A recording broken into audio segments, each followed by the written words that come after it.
funny argument that I get in with my friends a lot is when we're looking clouds and stuff in the sky, there'll be points of time where you can see rainbows in the cloud because basically the way the light's refracting creates it. And it was something that I first noticed on psychedelics, and now I notice all the time when I'm like, oh, that's just happening. My friends always joke that they're like, oh, it's a portal to like another world, and I'm on the science side of things being like, no, like what's actually happening is your lights are interpreting the light bouncing off the water particles in the clouds, and I'm like, that in itself is mind-blowing and amazing. Welcome to the Mindfulness Experience podcast, where we explore the world of conscious living and emotional well-being. I'm your host, Keith Fiveson. We're an official partner for the Wonderland Miami 2023 conference held from November the 9th through the 11th in Miami. So use the discount code Mindfulness20 at checkout to take 20% off your registration. Today, we are thrilled to have a special guest, Connor Haslem. And Connor is the CEO of Microdose, a company that advocates the therapeutic use of psychedelic medicines. With almost a decade of experience in video production and creative media pursuits, Connor has gained diverse insights and rich experience in this field. He's also worked as a CMO and lead designer and built multiple brand identities and businesses that have become leaders in the cannabis industry. Despite never having a cup of coffee, Connor's energy and unrestrained passion for psychedelic medicine fuels his progress in this rapidly emerging space. So without further ado, let's dive into our conversation with Connor Haslem.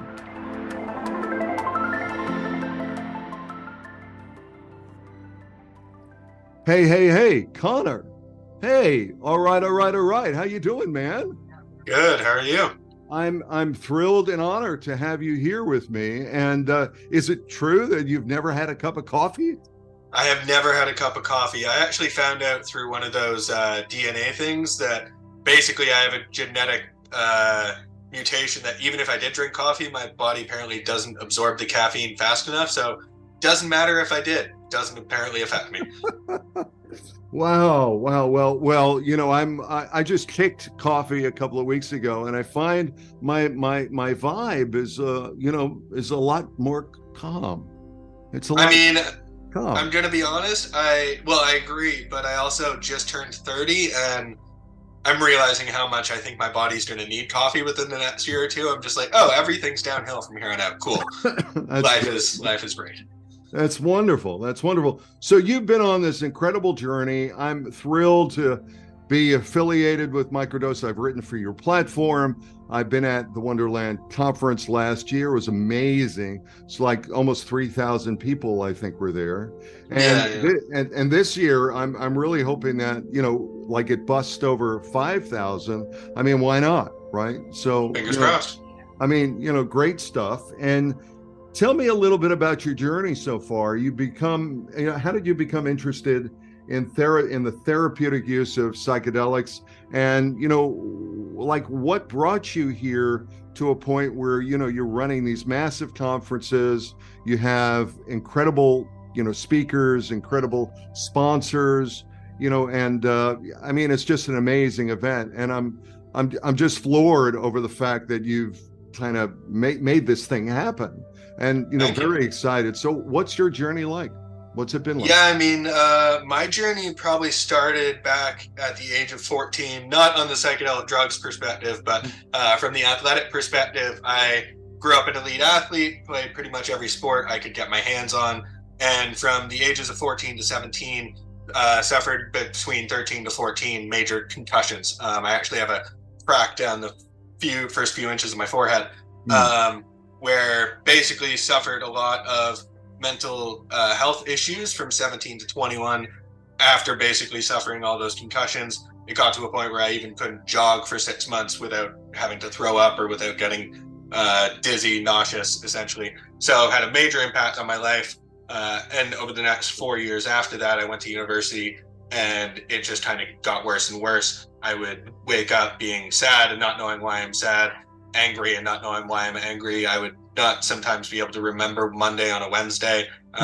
It became very impactful So on my own, I was doing a lot of research at the time. This was in 2015 when I was looking, or I guess 2014, when I was looking at the potential of psychedelic medicine to be able to improve on some of these things that I was experiencing. At the time, too, when I was getting the injuries, not a lot was known on CTE or TBI's, traumatic brain injuries. So doctors were just like, cool, wait 2 weeks and then go back out.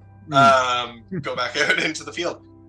So basically was doing a lot of my own research. At the time, my university roommate was also coincidentally into the research as well, but more from the spiritual side. So we came together January 11th, 2015, basically did an experience with LSD. I took 2 tabs for my first time, about 250 micrograms. And from that day on, it wasn't as if it was a silver bullet. I don't want to say that my life was perfectly healed after, but I became me again. I had the ability to understand what was happening to me and what had happened to me over the past 4 years. And that I actually had a path towards healing. And even the next time I saw my mom, it took me about 6 months or so to get a little open with this. But even the next time I came home after spring break, my mom immediately saw me and was like, hey, you're not you again. You are you again. Like, where have you been for 4 years? You're laughing, you're smiling. What happened? And it took me about 6 months until I was like, hey, by the way, it was drugs. They help, kind of thing.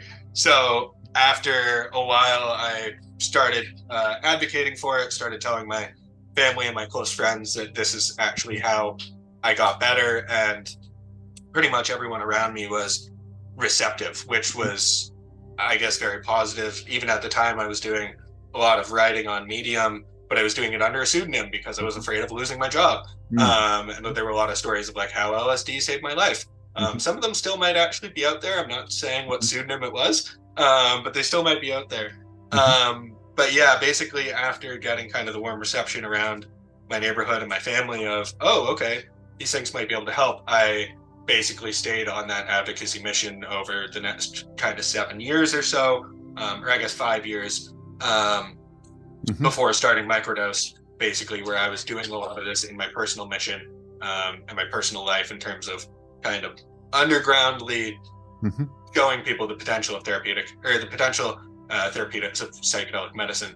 And then when it came time in 2020, when the world went into COVID, everything became disastrous. One of the really scary stats that I had heard kind of thrown out at the time was that basically if you compared antidepressant prescriptions year over year from 2019 to 2020, there was a 34% increase in the amount of anti-prescriptions for Xanax, stuff like that, that were issued. And out of that 34%, over 80% of those were new people.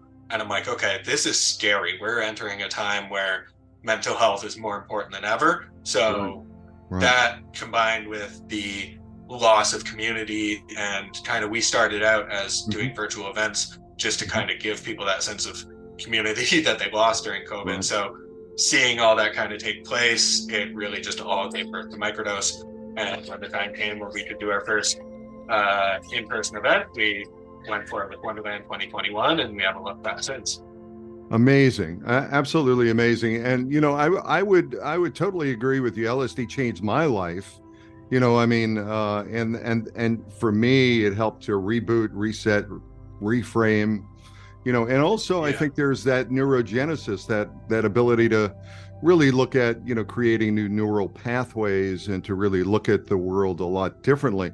And I love what you were talking about, and you know, we can kind of dive into that because around the sacred and the science and the sacred, the medical and the mystery, you know, and you know, your events really do a great job in trying to bring all of that together in a community that really helps promote not only the science, but the sacred, the medical and the mystical. And, you know, that's amazing. I mean, it's exactly where we need to be, right?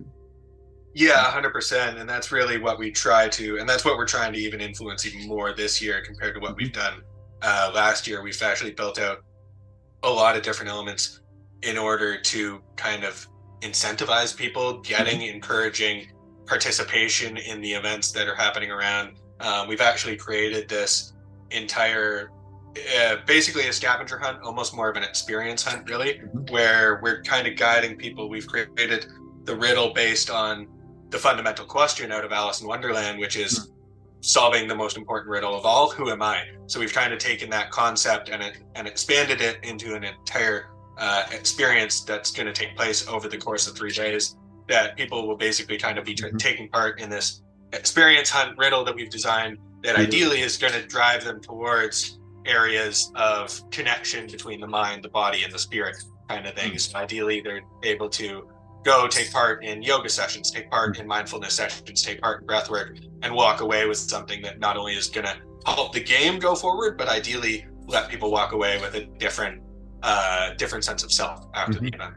Beautiful. Well, this is the Mindfulness Experience podcast, and the real focus of what we look at and what I wrote my book on is the mind, the body, the spirit, food, the ability to rest, and then your relationships with others on the outside, the environment and your aspirations. So it sounds like you're really putting that all together in one event with these experiences, and that's going to be a lot of fun. Yeah, and to tease out a little bit, the last piece of basically kind of the riddle is going to take part and build on that that element that you just mentioned of community, where so we've got basically essentially 15,000 square feet of floor space that we're going to be transforming into a collaborative art experiment, where essentially, I don't know if you remember those toys, or if when you had children, the kind of mats that had a map on them of like streets, there's a hospital over here. We're going to basically lay the outlines of a psychedelic village and let people use markers and paint and stuff to be able to paint in on the floor literally what their contribution to the psychedelic community would be. And ideally that's kind of part of the experience, is seeing what the community comes up with, seeing what elements people find important to themselves that they want to share and bring to the overall table of the psychedelic community. Oh, that's fantastic. I can't wait.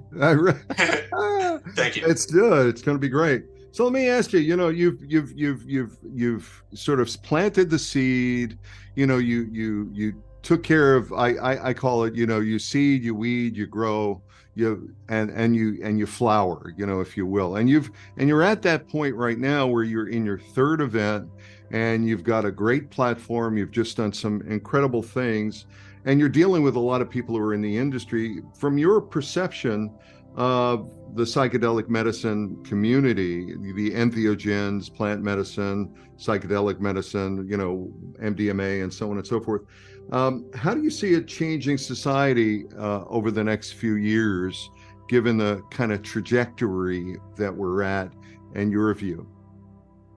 I mean, ideally it grows in a way that, and it comes back to kind of what the real essence to what we do is our purpose, especially with this event, with everything we do, is to shift people's perception, really, when it comes to psychedelic medicine, and to show them that, hey, there might be potential to healing. The grass might actually be greener on the other side. We know that you might be in a down, desperate position right now, but things can get better. And we want people to walk away with that hope and that ability to, just go on one more day.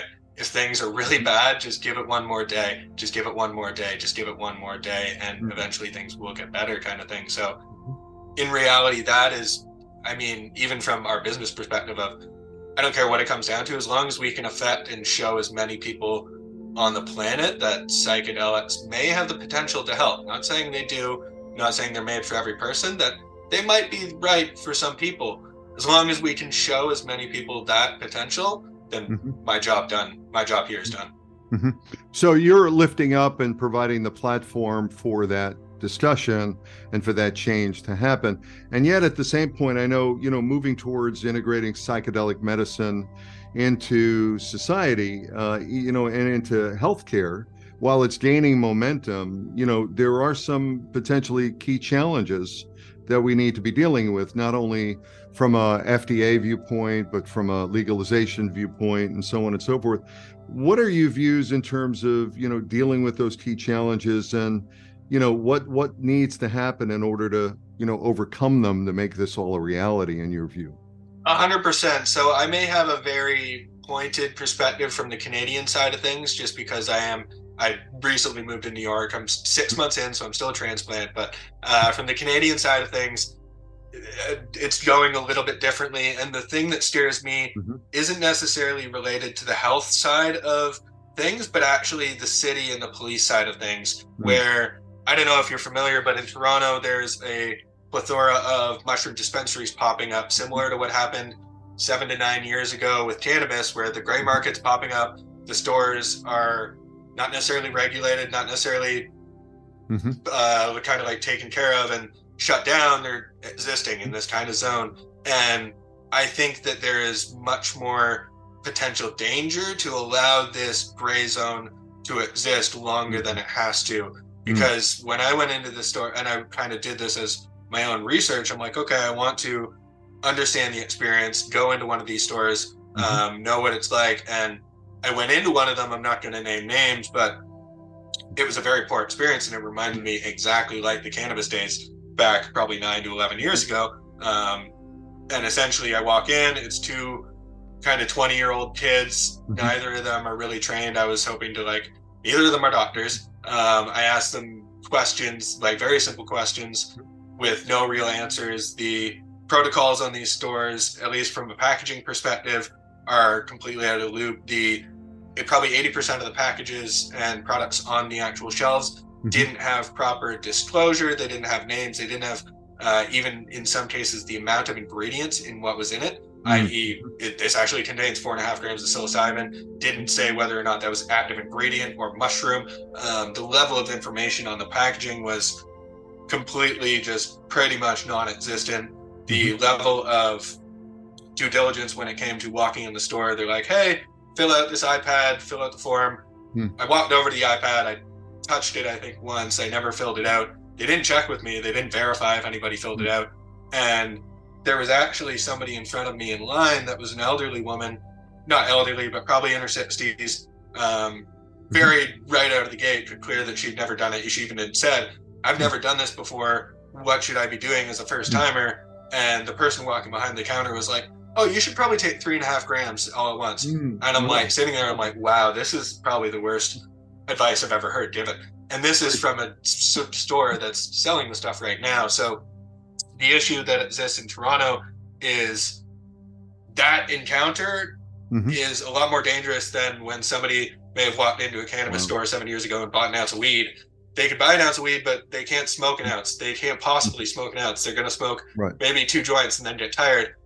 3.5 grams of mushrooms, she could eat that whole thing before she even knows she's high.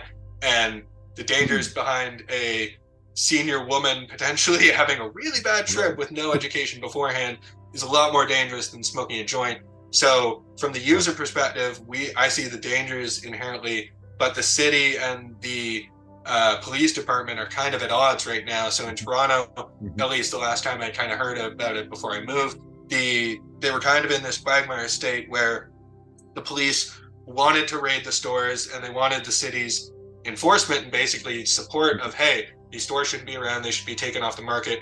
And the city basically sat back and was like, yeah, we don't care. We're not going to enforce you to take them off. We're not going to do anything about it, really.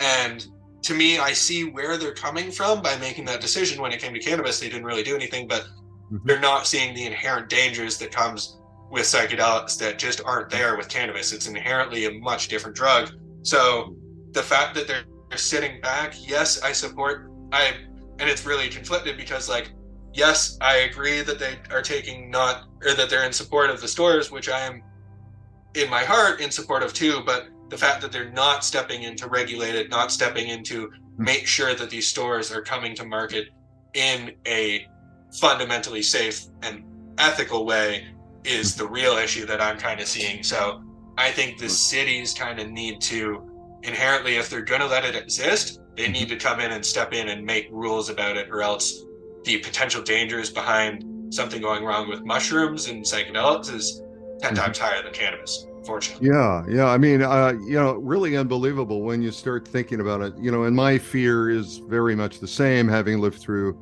the 50s, 60s, 60s, specifically Timothy Leary, turn on, tune in, drop out, that whole era. And then, the Nixon years and the Reagan years where, all of it went into looking at, Schedule 1, and we start looking at ways of now through research and through trial and through like really, really looking at the understanding of the efficacy rates of dealing with PTSD, trauma, or any other kind of issue that individuals might have, specifically through a therapeutic lens, right? And now what you're talking about is very interesting. Having moved from Toronto to the city, to New York City, I'm very familiar with the city and very familiar with the cannabis,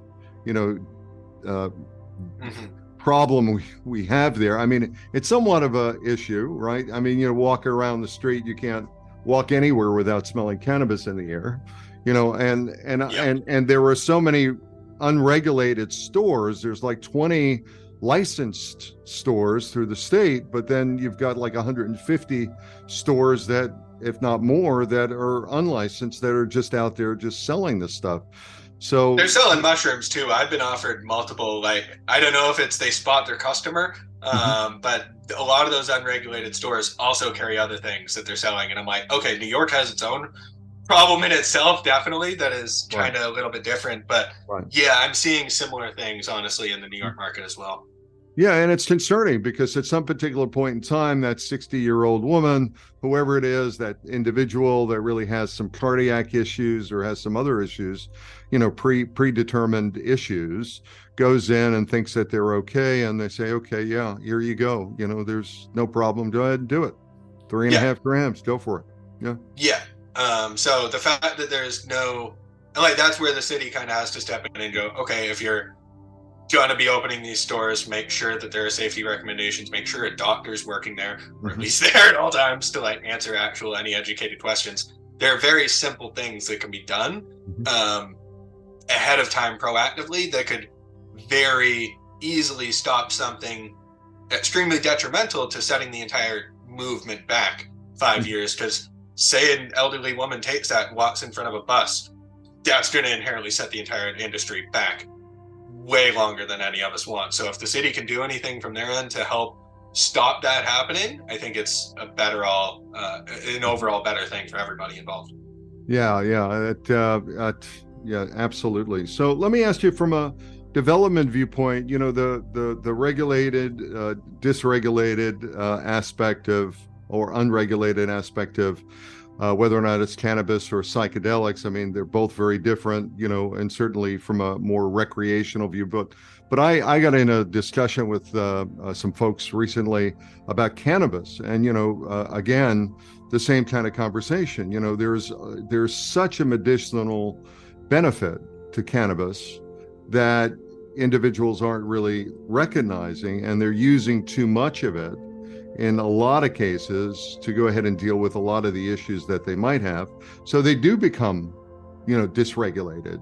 They do, deal with that. And we can see the same things happening with psychedelics. But from a development viewpoint, do you, see any new developments in the psychedelic medicine field that you're specifically excited about, that you'd like to kind of lift up when we get down to Wonderland? Or, and I've had some conversations about, the pharma, like Cybin, for example, some of the companies, biotech companies that are, synthesizing some of the, psychedelics, whether or not it's psilocybin or psyllium, what's your view of that? I see it going, there's two things I'm looking forward to. One is less related to the new novel drugs and more just the results of the drugs finally coming out, like MAPS phase 3 clinical trials finally just showing what pretty much all of us have known for the last little while. So I'm excited to finally see that research hit. But from the novel side, or at least the drug development side, the one thing that interests me is a lot of the companies that are focusing on taking the trip out of the drug kind of thing. And it harkens back to the debate, neither side is right, but how much of the trip is required for the therapeutic healing kind of thing. Like if you're taking acid but not getting the hallucinations, are you going to get the same kind of healing that you actually would have? So I'm really interested to see what that area has to kind of show when the data becomes more credible, whether the trip is a placebo effect or if it's actually an inherently very important part of the process, and that can't be removed from the overall kind of side of psychedelics. That's kind of what I'm looking for. I've been wondering about that, because when we talk about the mystical experience store and, the sacred and the science, there is a quality of the ineffable, right? There's a quality of, I've seen the real reality of life beyond the matrix, beyond the construct. And I feel that I'm more in touch with, this ineffable quality, whatever we want to call it, the energy, the Godhead, the, Maya, Gaia, whatever words we want to put to it. And, isn't that part of that sort of transcendent quality? It's not just about, right? I mean, there's obviously, you can party, you can have fun, you can go ahead and connect with people in a different way, you can deal with your PTSD or your trauma, but then there is that ascension, right? That ability to transcend the aspect of our, we're spirits in a human body, in a flesh suit, if you will. That's my view. And 100%, yeah. And I mean, isn't that what I think people in their heart of hearts are really longing for? The ability to touch and transcend, this mortal life. Yeah, I would completely agree. I mean, my deepest, I guess, benefit I get from psychedelic experiences is that true moment where my brain shuts off, and that is when the hallucinations and the visualizations are at their deepest. But it's really at that moment where, I'm not thinking about anything. This is that piece. And you do need, to me, that side of it really is required. I think I'm in 100% agreement on your end in terms of that is really what affects my ability to walk away with something that's like, this was life-changing, or this is how things really are, kind of thing, as well as just the overall beauty that they make me realize in the average day-to-day that kind of would be lost if you took that experience out of the medicine itself. One kind of funny argument that I get in with my friends a lot is when we're looking at clouds and stuff in the sky, there'll be points of time where you can see rainbows in the cloud because basically the way the light's refracting creates it. And it was something that I first noticed on psychedelics, and now I notice all the time when I'm like, that's just happening. We just overlook that. And my friends always joke that they're like, it's a portal to like another world, and I'm on the science side of things being like, no, like what's actually happening is your lights are interpreting the light bouncing off the water particles in the clouds. And I'm like, that in itself is mind-blowing and amazing, the fact that all of this is happening instantaneously. And then they call me like a Debbie Downer for being like, man, why'd you have to ruin it? And I'm just like, no, it's actually it's unrooting the magic that's happening in the everyday that we just forget about, and you don't remember because you're just constantly going on about your day. And now I recognize it pretty much all the time. I look up in the clouds, I'm like, yep, there's a little rainbow, cool. And it's a little signifier that you can take with you. Right. I mean, and it's that ability to sort of, take your hands off the wheel and move away from the vehicle and see what you're driving. And that, and there is this aspect of altering your ego, and I love that term, have your ego altered, because it's literally like putting your ego on the altar, like, and really having that moment where you kind of go, there's that ego. It's just something I put on, it's not who I am, it's that ability to transcend that sort of selfing and move into a state of, just sort of being in communion with, right? So, yeah. Yeah, 100%. I actually had a very so my first LSD experience was actually basically, I almost literally felt that where it was in January, so it was winter up in Canada. And we basically took an hour or two to walk outside and go to the park and just lay in snow. And it was literally like walking out of the ego where I left my apartment. I'm like, whoa, I'm a new person. I feel like I'm 6 years old again. What the hell just happened?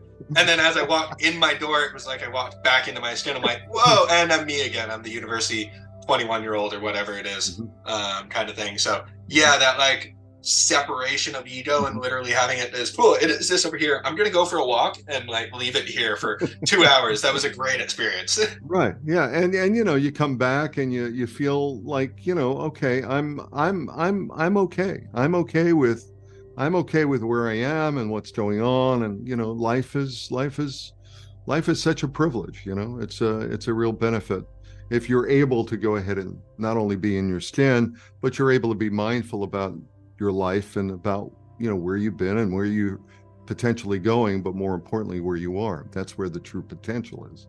Well, that and the integration afterwards, like realizing and remembering that experience and being able to actually feel like I can still remember what that feels like. And it still reminds me maybe once a week. I think about it being like, oh yeah, okay, the stuff like you can remember the things that you learn from psychedelic experiences. It's not just, oh, I took it once at a party and went and had fun at a cottage. No, if you actually use them beneficially, you can take things that you now keep hold in your day-to-day life, and off one experience can last for years, like literally years.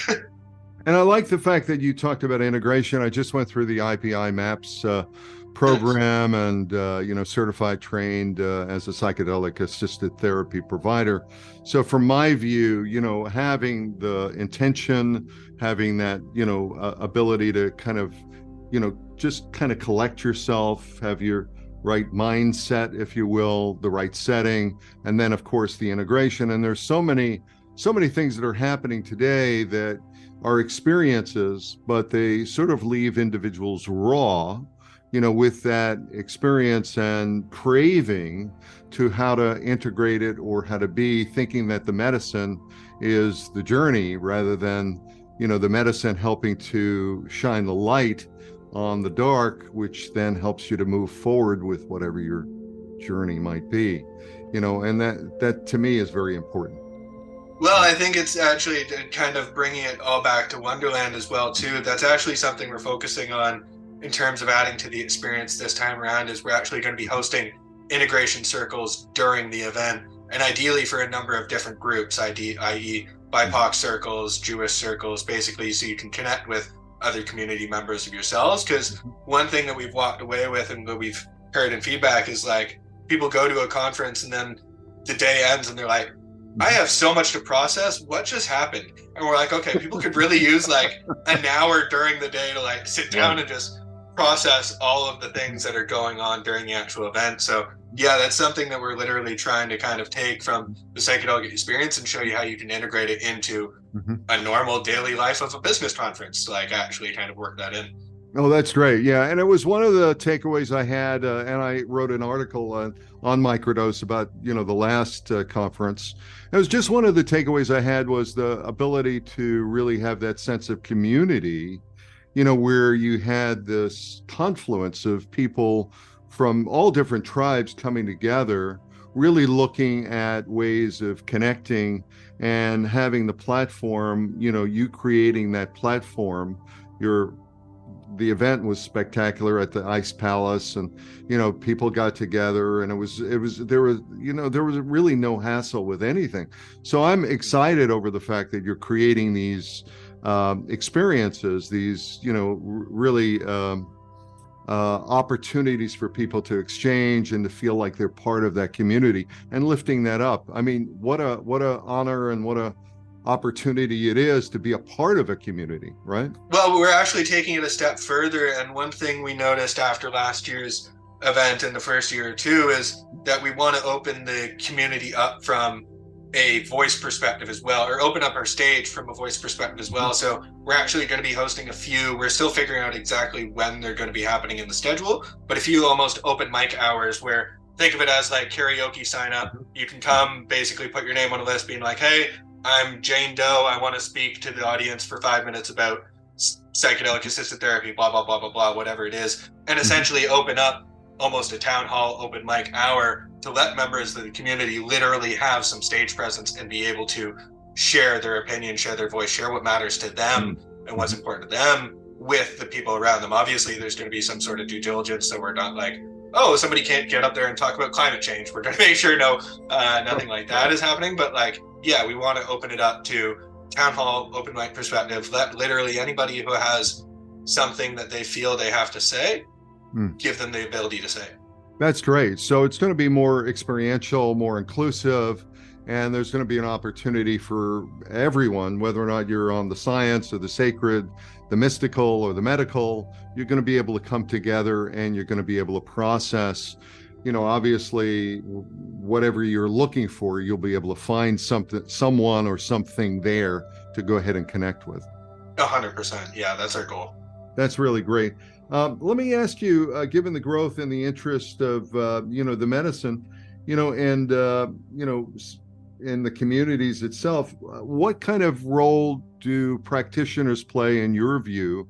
Because we really started to talk about the concerns that you had coming from Toronto to New York and looking at, this platform that really helps people, to really understand the efficacy rates and the requirements to have some, lines on the road or boundaries or borders within the travel or within the journey that they may be taking. So, from your viewpoint, do you see the healthcare practitioners? I know that, in Oregon, they've loosened up the requirements for psychedelic, for therapy providers, that, it's almost anyone who is a coach or a counselor that's gone through some of the program is able to go ahead and work within that constraints. What's your view in terms of the, legalization and or the healthcare framework within the sector?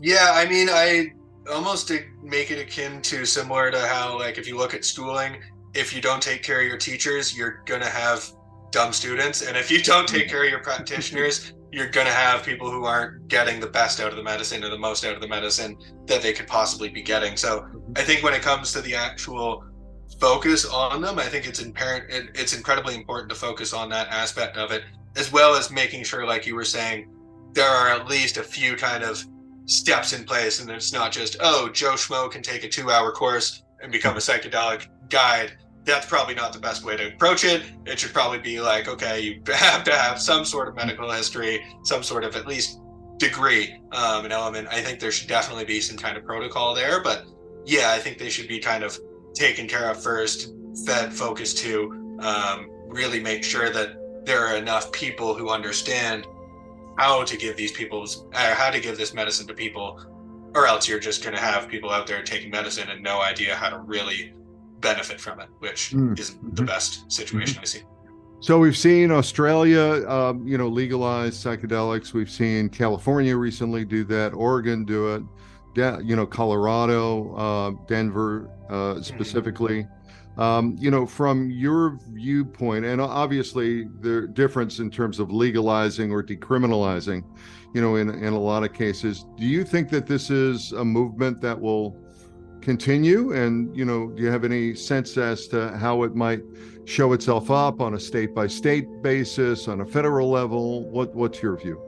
Yeah, again, I have a pretty Canadian-centric viewpoint on this just because of where I'm from kind of thing. But people have asked me a lot of times where they say, what do you envision as the ideal psychedelic kind of industry going forward? And I would say that I think recreationally, mushrooms are going to be pretty hard to keep off the market, simply off the fact that it is inherently really hard to tell someone they can't buy something in a store that they could grow at home. It's the same thing with cannabis. It's really hard to tell me I can't buy weed in a store if I can grow 4 plants in my backyard and I could grow mushrooms in my closet. I can't synthesize MDMA as an average person. I can't create LSD. So I think from those perspectives, recreationally, mushrooms and psilocybin probably will hit the same kind of level as what we're seeing with the cannabis dispensaries right now in Canada, at least, and similar to what's popping up across America. But I hope that from the other side, from MDMA,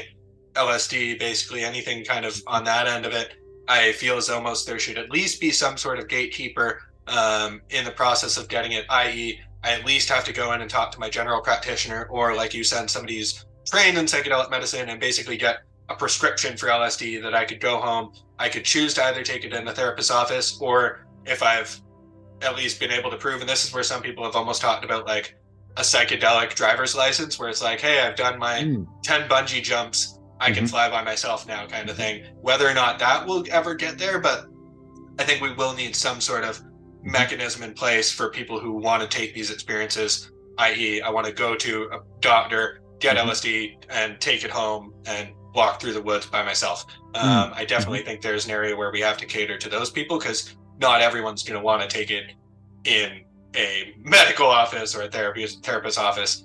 There's inherently people that are trained and can handle themselves by doing it at home when they feel inherently more comfortable. So yeah, I kind of see it as that element where mushrooms are probably going to, at least in Canada, hit the same recreational level as what cannabis is, ideally with more regulation and safety mechanisms in place. But from the LSD, MDMA perspective, anything kind of like that, I would ideally feel it safe where, okay, I have to at least go talk to my family doctor and get a prescription, then I can go and do it in the woods if I want. Right. And at least, put in place some, like the dance safe, use some capabilities to go ahead and do your own testing to really understand, because we've got this podcast and I'm talking a lot about psychedelics. I'm talking a lot about, mindfulness and the whole, preparation, integration, just being present with yourself. And I'm getting a lot of likes and a lot of friend requests from people on Instagram, for example, that are, they've got a Signal account or they've got a Telegram account, and they're you want to buy whatever you want to buy. You want to, you can buy it wherever you want to buy it. You don't have to even go into a store. They'll just ship it to you. You get it on, you can buy it online. It's easier to get drugs nowadays than it probably ever has been. Which is part of the danger behind it. Is like, okay, the accessibility technology is going to make this stuff easy. I don't even need to literally call my random guy on the street. That doesn't happen a thing. I make an online order if I want stuff. And cities, I think, and governments need to realize that, hey, this shit's going to move a lot faster than any of us anticipated. We got to get ahead of it before bad things happen. Yeah, let's legalize it. Let's go ahead and control it. Let's go ahead and manage the flow, if you will, or let's make sure that people are safe by giving them the tools that allow them to stay safe. Yeah, proper education, whether it's cool if you're going to buy a 3.5 grams of psilocybin like that woman did, at least give her a pamphlet on like the safeties and the directions behind how to take psilocybin at home. It's the Canadian mantra of start low, go slow is what the kind of cannabis marketing would say all over it at the beginning. And it's that same kind of ideas. They need to step in and create some sort of public facing safety measures and recommendations, or else everyone's just going to fly by the seat of the wheel.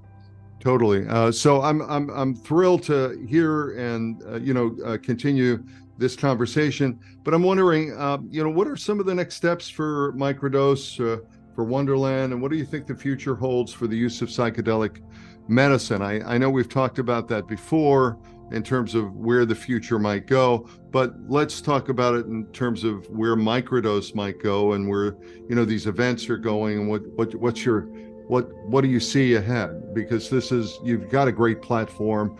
It's a great educational platform, social platform, community platform, and I'm just curious. Yeah, I see Wonderland taking the direction of almost becoming like the South by Southwest for wellness, if you will, where it's focusing, because psychedelics is inherently a niche and it inherently relates to so many other things going on, and people have so many more things that they want to talk about. It's not just making yourself feel better. What if you can live longer too? What if you can actually do that with I talked yoga? with Aubrey de Grey, and exactly. It's like I'm dealing with Hugh Jackman and Rasputin. The guy had unbelievable insights in terms of longevity, and he's going to be at your event too. That's 100%. So, yeah, we're kind of looking at it with the combination of psychedelics and longevity being like, psychedelics are here to make you happier. Longevity is here to make you live longer. Nobody wants to live longer if they're going to be upset and sad and mad the whole time. There's no point in living longer unless you're happy. So, and there's a direct effect. If you're not happy, there's a direct effect to living longer. People who aren't happy 10 years off your life. Yeah, straight up. So we're looking at Wonderland as almost becoming the I guess, the event related to the future of wellness, and not just psychedelics, and more inherently how all of these things relate together. And ideally, you can use more than one of the tool pieces to create an ideally happy life. And in terms of the future of the psychedelic medicine industry, I think one of the things we need to keep most in focus is the thing that we've touched on a lot in this conversation, which is community. There's a lot of division between investors here to make money and the people who think that on the other side of things that everybody should be a nonprofit, and that there's a lot of division in the space for a number of reasons. And I think it's going to be so much more beneficial if we have a ideally kind of universal understanding of where we want to take this industry, and if we can all get on the same page that in the end we're all here for the same purpose. We all want to see people get better, so how do we make it get there as fast as possible and all get towards the same rocket ship kind of thing? Because if we all put our power towards the same thing, we can all go boom much faster. So really it's about how to kind of embrace community, embrace the people around you, embrace their opinions, and figure out how we can all work best going forward to make this as successful as it can be, and not have it go down the route where it never gets to people, because that's what it's here for. It's for the people. It's to make healing. It's to make people better. And if we don't take that in, the people aren't going to get the benefit. Well, it's wonderful that you've created the platform, and I'm very excited again about being at this upcoming November the 9th through the 11th. You've created all these experiential experiences, where people can get involved, build community, learn, go ahead and up their game in terms of their own contribution, their own health and wellness, but also help others along that process, certainly through the mind, the body, and the spirit. And you're bringing that into the fore. And I love this idea of the open mic. That's great, because there are people who at any particular point in time, they might have applied to be a speaker, they might have applied to go ahead and be a part of it, but they, for lack of one reason or another, they just couldn't, be a part of the 300 plus speakers that you have. There's a lot of people.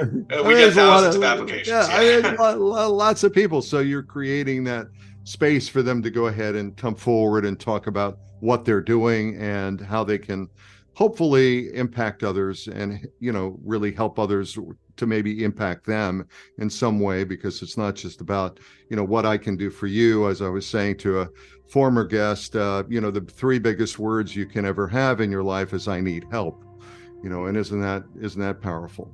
So I want to thank you very much. It's incredible to have you on, Connor. How would people find out more about Microdose, about the event, and maybe even want to contribute to the great work that you're doing? What would they do, and how would they go about it? Yeah, definitely. So our website would be the best way to find all of the information in terms of like everything going on, the ability to get tickets, who the speakers are. That's wonderlandconference.com. And then Instagram is a great place to follow us at Wonderland Conference. Twitter, X, whatever you want to call it nowadays, we're at Wonderland Conf, C-O-N-F. They only allow like 15 characters or whatever, so it's got to be shorter on that one. But the social stuff would be where we can kind of keep up with daily updates. And then Microdose, you can follow us on Instagram at MicrodoseHQ, and microdose.buzz is our website for all the kind of industry updates. Everything that's going on around the world of psychedelic medicine is where we do a lot of our reporting. Excellent. Again, thank you, Connor. Really nice having you here, and appreciate all the great work that you're doing. Thank you very much.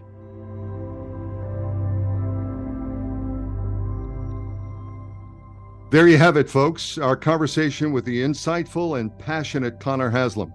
Thank you, Connor, for joining us today and for sharing your expertise with us.